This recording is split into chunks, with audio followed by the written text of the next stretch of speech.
है बाबा से हमारे पुतुल दीदी कि आसनिया पे आइए गुरुजी, आज हम हूँ करैनी शिव चर्चा आसनिया पे आइए भोला जी। अच्छा कि आसनिया पे आइए गुरुजी, आसनिया पे आइए गुरुजी,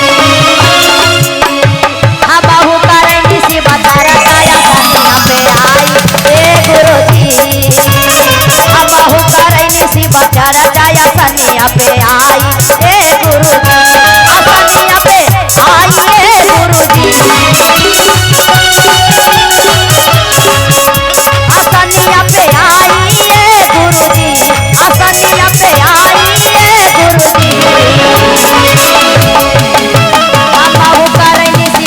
आसनिया पे आइए गुरुजी, हम बहु करेंगे शिव चर्चा आसनिया पे आइए गुरुजी, हम बहु करेंगे शिव चर्चा आसनिया पे आइए गुरुजी।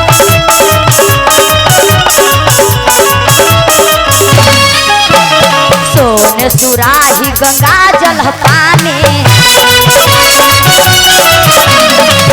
के चौकिया पर आसनी सजावनी,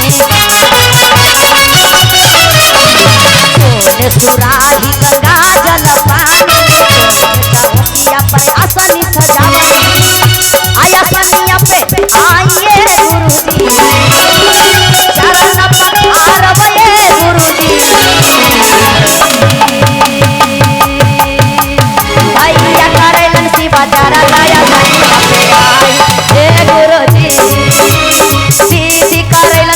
चर्चा आसनिया पे आइए भोला जी।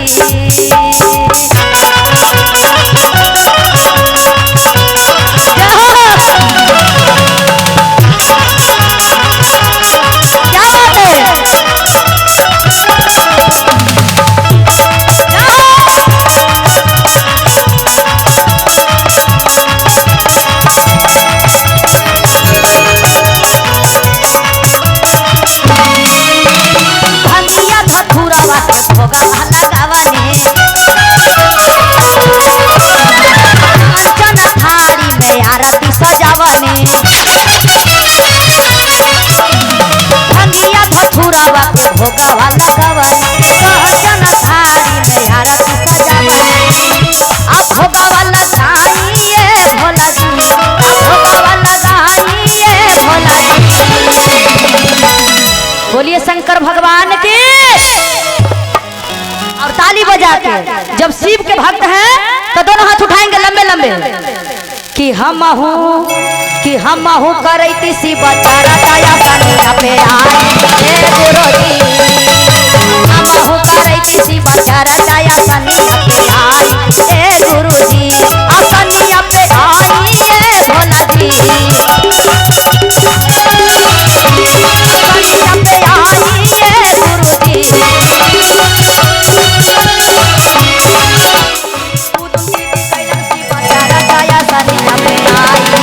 भोला जी, पुतुल दीदी कैलाश शिव चर्चा आसनिया पे आइए गुरुजी।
जी कैलन शिव चर्चा असनिया पे आई ए भोला। बोलिए शंकर भगवान के, बोलिए मैया पार्वती की।